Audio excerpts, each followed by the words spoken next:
모두가 궁금해하는 남자 데이터의 모든 것을 알려드립니다. 데이터에 미쳐있는 내 남자와 함께하는 데이터 이야기 데이터홀릭 지금 시작합니다.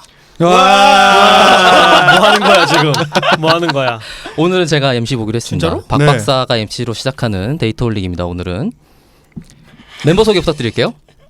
네, 안녕하십니까. 저는 관세 무역 데이터 분석과 지식 콘텐츠 개발에 관심이 많은 최반장입니다. 반갑습니다. 와, 네, 기업에서 데이터 AI 교육을 담당하는 조 과장입니다. 와, 너무 편하다.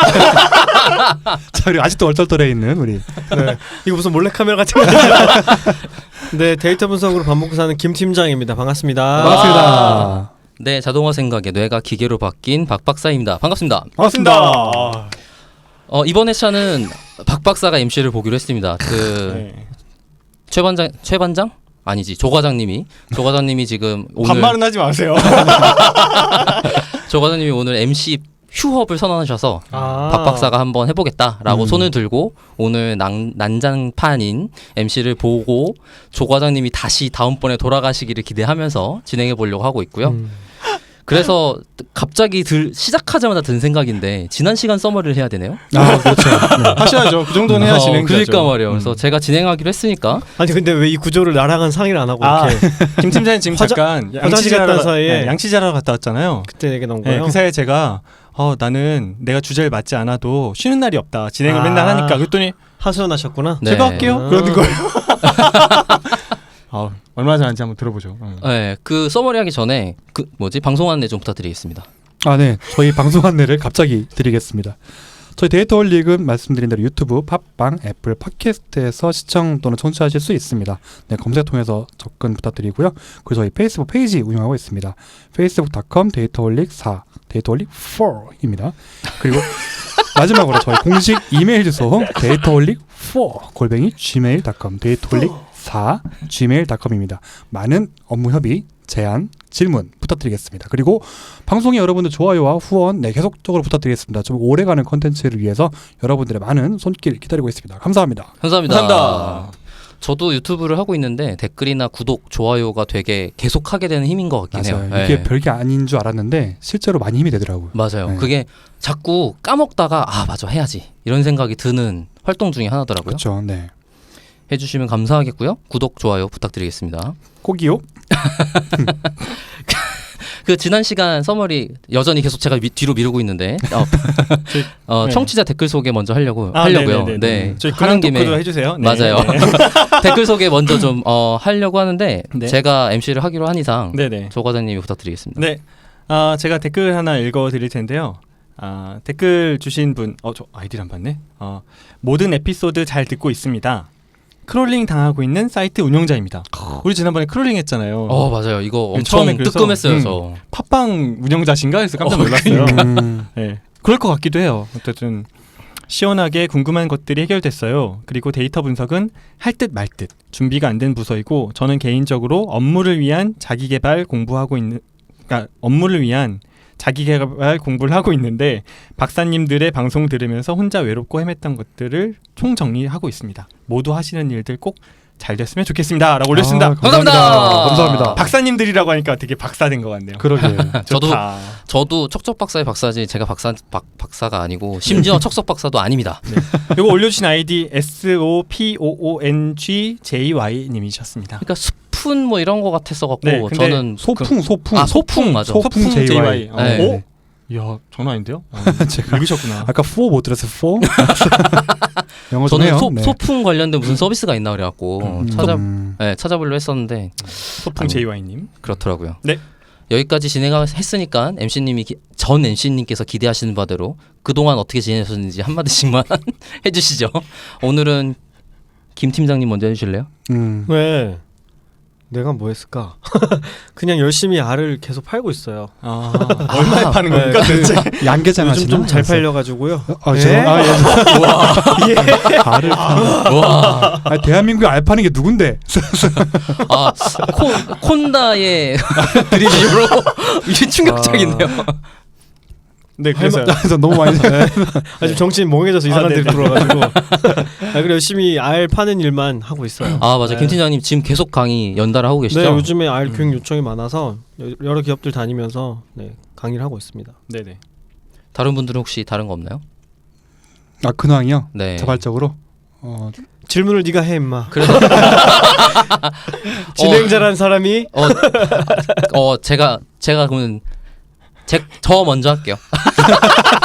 와 뚝뚝 끊긴다 이거 어떡하냐. 내 얘기 하고 싶어서 진행한 거야. 맞아요.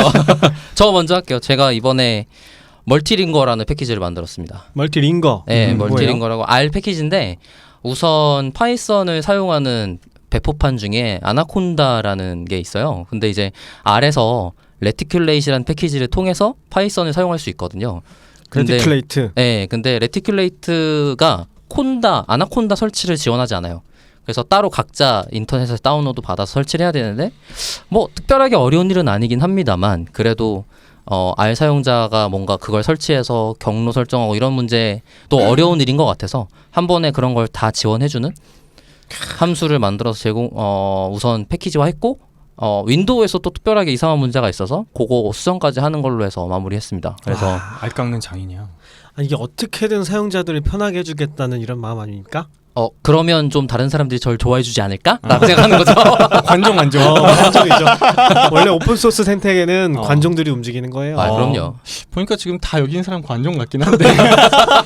아유, 관종의 방송을- 정도가 다른 거죠, 정도가. 그럼요. 이렇게 성실하게 방송하는 거 보면 아니 정도가 아니에요. 방향이 다르지. 아. 정도는 다 뛰어나. 방향이 다르다. 벡터와 스칼라 뭐 이런 차이가. 그죠. 그렇군요. 절대값은 일치할 거야 아마.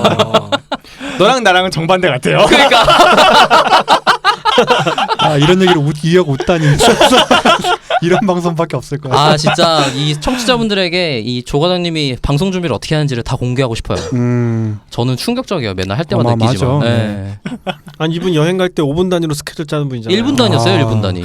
무서운 분이야. 10분 단위로 하는 게 굉장히 여유로운 거다라고 멘트하셨다고. 업의 특성입니다. 업의. 조 과장님 뭐 그러면 이번 주 근황 뭐 없으셨나요? 저는 그 차 문화 대전이라는 걸 다녀왔어요. 지난주에 아내랑. 자동차 네. 문화대전. 야 임마. 알시카 문화대전? T 문화대전 갔다 트랜스포메이션? 트랜스포즈? 호호. 이 친구들이 이거 한 이상한 단계 방향으로 배워서 한 단계 더 가고 싶은데 참는다. 왔는데 제 반장님 왜 뿌듯해하세요? 어쨌든 잘못 활용하고 있어 지금. 차문화대전이라는 데 갔다 왔고 그 전국에 차를 만드시는 분들이나 닭이 만드시는 분들 그리고 이제 뭐 천연 염색 같은 거 하는 그런 모든 업체들이 올라와가지고 1년에 한 번 하는데 박람회 같은 거군요. 되게 큰 행사예요. 맞아요. 차 문화 박람회 그런 거예요. 그래서 아내가 요즘 차를 배우거든요. 그래서 이제 뭐 홍차, 뭐 녹차, 황차 되게 종류도 많고 배워야 될 게 되게 많아요. 차 나무라는 품종이 있어요. 그게 녹차의 그 원료거든요. 차나무라는 게 있더라고요. 나는 그냥 이파리 따서 말리면 녹차인 줄 알았는데 무식한 소리 했네. 그래서 이제 갔어요 아내랑. 근데 어제 마지막 날 갔는데 되게 좋았어요. 근데 제일 재밌었던 것 중에 하나는 중국에 되게 유명한 경위복차라는 차 그러니까 브랜드가 있어요. 네네. 그러니까 좋은 차는 국가에서 관리를 하는데 중국에서. 그럴 수 있지. 저한테 뭐라고 이렇게 산업이구나. 우리 인삼공사 같은 거 아니야? 그런 약간 그런 거구나. 느낌이에요. 네. 그래서 막 무슨 2016년 뭐 상도 받고 뭐 국빈한테 항상 선물로 주고 근데 정말 주먹만큼 2016년에 뭐 재배된 200g이 5만 원씩 하고 막 그래요. 근데 이분이 어떻게 마케팅을 저한테 하시냐면 거기 차 문화대전에 나온 분들 되게 많잖아요. 근데 개인이 차 재배하시는 분도 있고 그런 거예요. 예를 들면 우리가 와인 농장에서 하듯이. 근데 저한테 뭐라고 하냐면 젊은 분이니까 잘 아시겠지만 그렇게 개인이 하면 차 맛이 일정하지 않다. 그럴 수 있지. 그러면 저한테 하신 말이 요즘 데이터 시대 아니냐. 우리는 데이터를 다 분석해서 얼마나 발효시키면 어떤 맛이 나오는지를 다 알고 있다. 규격화하고 통일화되는 그런 변수들까지 통제한다. 약간 이런 식으로 파시는 거예요. 혹하셨겠는데? 나는 코드 숨. 진짜요? 왜? 아니 근데 약간 좀 이렇게 마케팅의 수단으로 너무 막 파시는 것 같아 좀 그럴 불편하기도 수도 하긴 있겠지. 했는데 네, 그럴 수 아. 있지. 실제로 어쨌든- 그렇게 하시는 거면 대단한 거죠. 어쨌든 그런 걸 통해서 뭔가 한다는 게 되게 특이했어요. 흑차였거든요. 경유복차라는 게 발효시키는 차인데 특성 균이 그 차에 발효되기 시작하면 하얀색 이렇게 점들이 막 박혀요. 그걸 아. 금화라고 불러요. 음. 무슨 균의 일종인데 아, 그게 균, 독특한 맛을 자아내요. 어. 근데 되게 맛있어요. 그 샀지. 그러니까 결국에 사셨네. 200g짜리 4만 원.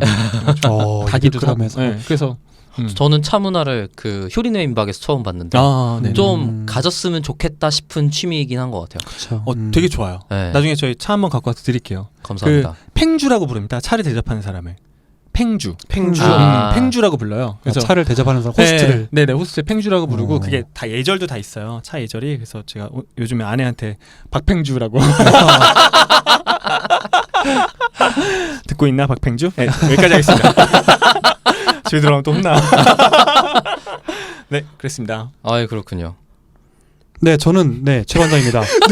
눈빛으로 시키고 있어. 아니 뭐라고 불러드려야 되지라고 생각하고 있었어요 지금. 좀 심 몇 회인데 지금 아니 부르는 그러니까 법을 몰라. 아니 그러니까 이양물고 얘기하고 있어. 근황을 뭐라고 물어봐야 될까라는 다양성 생각을 했던 거죠. 네, 제 근황은 저희 집에 불이 났어요. 네. 네? 지난주에 저희 아, 아파트의 맞다, 그거. 지하 주차장에서 불이 나가지고 뉴스에 나왔습니다. 그래서 확인해 보니 어떤 차에서 발화가 됐다고 하더라고요. 근데 그 발화의 원인은 정확히 모르겠는데 어쨌든 차에서 발화가 돼가지고 상상되시겠지만 지하 주차장이어서 환기가 안 돼요. 그래가지고 그 소방차가 환기하는 그런 용도의 차가 또 있더라고요. 공기 빼는 어마어마하게 큰 터널 같은 거를 지하에다 집어넣고 공기를 빼내는 그런 게 있더라고요. 그래서 막 한번 헤파 난리가 필터로 하는 났어가지고 건가? 뭐 잘 모르겠습니다. 하여튼. 이런. 야 불이 났대잖아. 헤파필터 여러 개 해야 될 것 같은데. 정체적 난국이다. 야, 정체적 진짜. 난국. 이게 진행자가 바뀌니까 분위기가 달라졌어 약간. 전 좋아요. 근데 나름 이런 식으로 분위기 세시는 거 재밌게 하는 마음대로 해라, 마음대로. 마음대로도 해보자고. 마음대로 해라. 좋아요. 다음 시간에 조 과장님이 멘트하는지 보겠습니다. 야, 오늘 참아봐야지. 네, 지난 시간까지는 그래서 아마 알을 파는 김 팀장님의 특집을 진행을 하고 있었는데 알이 뭔가요? 먹는 건가요? 라는 제목으로 알의 장점, 뭐 역사, 뭐 이런 얘기를 했고 제가 중간에 끼어들어서 희한하게 라이센스 얘기도 하고 그랬던 것 같아요. 그래서 오늘은 마저 뭐 영어 자료밖에 없다 뭐 이런 얘기들만 하다가 끝나서 알 자체가 가지고 있는 오해나 한계, 그 다음에 다른 사람들이 어떻게 공부를 하는지, 그리고 어떤 사용법이나 다른 용처가 있는지 이런 것들을 좀 같이 김 팀장님이 조금 더 팔아주시기로 하셨습니다. 그래서 얼마나 시간이 걸릴지 짐작은 안 가지만 제가 끼어드는 양만큼 시간이 늘어날 것 같아서 오늘은 좀 자제해 보도록 하겠습니다. 김 팀장님 추적 부탁드릴게요. 네네. 그 지난 시간에 알이 가지고 있는 한계 뭐 이런 거 얘기하던 중에 시간이 이제 부족해서 끝내게 됐는데 얘기하겠습니다. 알이 어떤 한계가 있는가. 일단 네? 아니 계속해 주세요. 얘기하세요. 진행병이 도지려고 해가지고 제가 네, 얘기하세요. 뭐 멘트를 하려다가 멈칫하게 됐어요. 얘기하세요. 왜? 뭔데? 아니 그 김 팀장님도 한 번 더 지난번 했던 거 리뷰 한번 해주고 그대로 쭉 이어가면 좋을 것 같아서. 지난번 네네. 서머리를 내가 하냐? 진행자야. 아니야, 그게 아니고 네. 너 보고 웜업 하시라고 지금 도움 주신 약간 거야. 그러니까 아니야. 한 번만 더 쭉 스토리에. 그냥 니 맘대로 하세요. 아니 진행자 마음대로 하시죠. 마음대로 하세요 그냥. 뭘 진행자가 마음대로 아니 하래. 나는 그냥 해도 될 것 같은데? 네. 네. 그러면 지난 방송 얘기는 건너뛰고요. 아니 원래는 앞에서 정리를 한번 해주면 내가 토스 받아서 가는데 나도 당황한 거예요 지금. 어떻게 써머리 해 내가? 해주세요. 네, 알겠어요. 잠깐만. 그러면 써머리할 생각 안 하고 있었네. 그러니까 그냥 하시라고. 그래요. 뭐 다시 들으시겠지 뭐. 네. 궁금하시면 지난 방송 2배속으로 들으시면 되겠습니다. 리뷰할게요. 네. 써머리 하는 게 좋아. 전 어디서 편집점을 잡아야 됩니까 이거? 편집 안 할 건데. 안 할 건데요?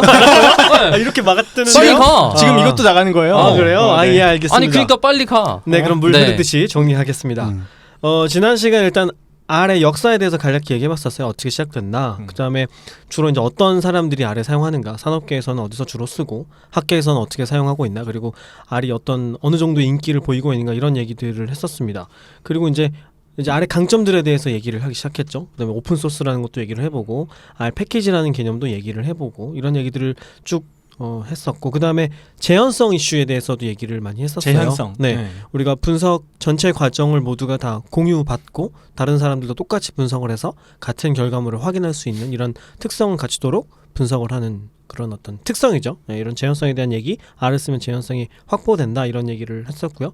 그러고 나서 이제 R의 어려운 점들, R을 쓰기 어려운 점들, 한계들 이런 걸 얘기하기 시작했어요.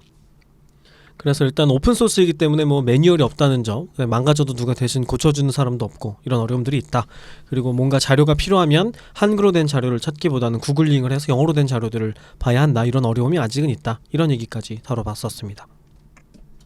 감사합니다. 네, 그래서 되게 자연스럽네. 네, 이어서 얘기를 해볼게요. 어떤 또 어려움들이 있을까 R을 쓰는데 일단 기본적으로 R은 인메모리 방식이에요. 이게 무슨 얘기냐면 분석을 할 때 데이터를 물리 메모리 위에다가 다 올려놓고 작업을 하는 거예요. 그러니까 내 컴퓨터에 있는 메모리보다 큰 용량의 데이터는 다루기가 어렵게 되는 거죠. 이게 밥상에 반찬 차리는 거랑 비슷한 건가요? 그렇죠. 밥상 사이즈가 제한이 되어 있는 거죠. 네. 그래서 밥상보다 더 많은 반찬이 있다 그러면 다룰 수가 없는 거죠. 그래서 이걸 해결하려면 뭐 여러 가지 방법들이 있는데 그리고 또 하나는 특히 32비트 OS에서 한계가 있는데 4GB까지밖에 메모리를 지원을 안 해요. 그래서 4기가보다 메모리가 커도 물리 메모리가 커도 파일을 다룰 수가 없습니다. 그래서 64비트 OS를 써야 되고 그다음에 또 최근에는 RStudio 1.2 버전이 나왔는데 여기서부터는 이제 32비트는 아예 지원을 안 하기로 했어요. 그래서 윈도우 7처럼 아예 이제 안 하는 거예요? 그렇죠. 그래서 아예 이제 지원을 앞으로는 하지 않기 때문에 32비트 OS를 쓰시는 분들은 1.1 이하 버전을 다운받아서 사용을 하셔야 된다는 그런 이제 어려움이 있죠. 저 같은 경우는 사실 이렇게 단종시키는 게 더 맞다고는 보거든요. 저도 32비트 OS가 여전히 유지되고 있다는 것 자체가 충격적인 일이에요. 파이썬 2 유지하나요 지금? 파이썬 2의 생명은 올해까지입니다. 올해예요? 네. 아예 지원 끝이에요? 아예 지원 끝이에요. 요 한 2-3년 사이에 많이 끝맺음을 맺는 소프트웨어가 좀 많이 있는 것 같네요. 진작에 썼어야 되는 거예요. 그렇죠. 파이썬 2 같은 경우는 오히려 되게 많이 살아남은 케이스죠. 네. 그래서 이 물리 메모리 한계를 이제 벗어나야 되는 문제가 있고 여러 가지 방법들이 있어요. 뭐 제일 쉬운 거는 R 패키지 중에 이제 하드 디스크를 이용할 수 있게 도와주는 것들이 있어요. 그래서 그걸 쪼개 가지고 디스크에다가 저장해놨다가 필요할 때마다 메모리에 올려 쓰는 이런 방식이 있고 또 하나는 이제 더 큰 데이터라 그러면 이런 방식도 아무래도 한계를 겪게 되겠죠. 그럼 아예 이제 데이터베이스에다가 데이터를 저장해 놓는 거죠. 예를 들면 뭐 SQL이라든가 하드비라든가 이런 DB에다가 데이터를 저장해 두고 아래서 이 DB를 연동해서 활용을 하는 거예요. 그러면 내 로컬 디스크의 한계를 넘어갈 수 있을 정도로 큰 데이터도 다룰 수 있는 거죠. 경험적으로 그러면 어느 정도가 좀 많이 그러니까 그런 기능을 써야 되는 데이터 크기예요? 뭐 테라 기가 단위들이 있잖아요. 그거는 PC 환경마다 너무 다르기는 한데 그냥 예를 기본적으로 들면 물리 메모리의 한 70%가 넘어가면 다루기 어려워지는 것 같아요. 기가급 넘어가면 좀 힘들다 정도로 이해하시면 돼요. 그럼 대부분 힘든 경우가 좀 많이 있겠네요. 압축 기반으로. 텍스트의 압축 기반의 1기가면 엄청 큰 거예요. 그러니까 8기가 램이면 60%니까 한 4.8기가 정도라고 봤을 때 그게 압축된 메모리의 4.8기가다. 그러니까 그러기가 힘든다고요. 그러니까 4.8기가라는 그 용량 자체가 인간의 인지로 그쯤 되구나라고 정확하게 말하기가 힘들어요. 우리가 파일에서 보이는 그 용량이 아니라는 거예요? 이해했습니다. 네. 예를 들어서 제가 그냥 CSV 파일을 떨궈서 저장을 했어요. 걔가 10메가야. 근데 걔의 데이터의 구성에 따라서 압축하면 1K도 될 수 있고 10K도 될 수 있어요. 그거는 너무 달라져요. 압축 그 기술들 때문에. 근데 보통은 그렇게 압축되고 난 결과물이 실제로 차지하는 용량에 가까워서 그냥 CSV 파일만 갖고는 판단하기 힘들죠. 그러니까 같은 내용을 담고 있어도 이게 파일 형식이 어떠냐에 따라서 용량이 달라질 거 아니에요. 예를 들면 이게 CSV냐 아니면 엑셀 파일이냐 아니면 심지어는 RSS나 RDS 파일이냐에 따라서 내용은 같은데 용량은 굉장히 달라지니까 어떻게 관리하느냐에 따라서 매우 다른 얘기가 되는 거죠. 그럼 내가 다루고자 하는 로우 데이터 용량을 말하는 건가요? 4기가라는 아까 제한이? 파일 크기라고 생각해도 되겠죠. 무방하다는 건가요? 네. 그러니까 그런데 그게 그렇게 1대1로 대응해서 파악하기 힘들다고 제가 설명을 드린 거고. 그러니까 고정되어 있는 개념이 아니라서. 같은 데이터를 가지고 있어도 압축이냐 아니냐 아니면 그 저장 방식에 따라 달라지고 거기다가 심지어 엑셀은 생각보다 압축이 많이 돼 있는 방식이어서 CSV보다 작은 경우가 되게 많아요. 그래요? 서식이 안 들어가 있습니다. 엑셀 100메가면은 꽤 커요. 엑셀 100메가면은. 근데 엑셀 데이터의 사이즈 정도라면 어지간한 컴퓨터의 아래서 다 올릴 수 있다고 보시면 돼요. 그럼요. 엑셀 뭐 100메가면 103만 행 뭐 이렇게 되는 그러니까 엑셀 단일 파일이 100메가만 열리지도 않죠. 열리지도 않아요. 그렇죠. 그러니까 뭐 그냥 컴퓨터의 한계를 로우로만 따지면 뭐 러프하긴 하지만 1000만 행 정도라고 보시면 될 것 같아요.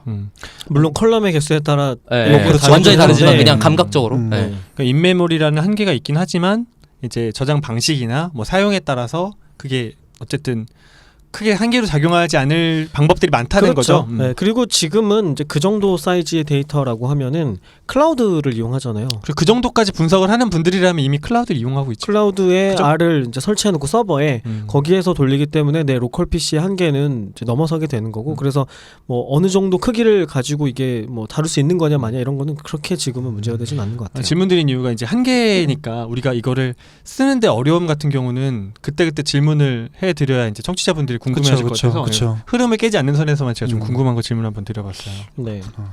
그리고 또 이제 얘기가 많이 나오는 뭐 한계라기보다는 제가 봤을 때 오해에 가까운 것들인데 R이 느리다라는 오해가 있어요. 그 얘기 되게 많아요. 네, 저도 파이썬은 빠르다. 초반에 그런 얘기를 많이 들었었는데 이거는 왜 그러냐면 R이 초기 버전에서는 싱글 코어만 활용할 수 있었어요. 그러니까 CPU 하나만 움직여가지고 동작을 하는 거죠. 듀얼 코어 PC인데도 싱글 코어만 쓴다. 그렇죠. 근데 그거는 어느 시점부터는 뭐 모든 CPU를 다 동원할 수 있게 개선이 되었기 때문에 지금은 이제 해당되지 않는 그럼 거죠. 옥타 뭐 이런 것도 다 옥타 샀어요.